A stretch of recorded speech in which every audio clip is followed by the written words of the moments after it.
Перед вами простой дикий овес, но у него есть поразительная хитрость, на которую он идет, чтобы гарантированно его семена попали в благоприятную среду. После того, как семена упали на землю, происходит нечто невероятное.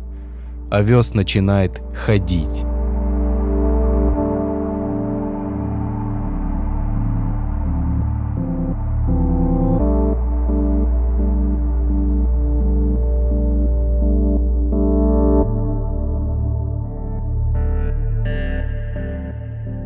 С помощью пары усиков семя отталкивается от земли, а эти усики, высыхая, скручиваются, что и приводит в движение нашего путешественника, а когда намокают, раскручиваются снова. И все ради того, чтобы попасть в трещину или под камень, где можно уже и пустить корни. Даже овес целеустремленней некоторых людей.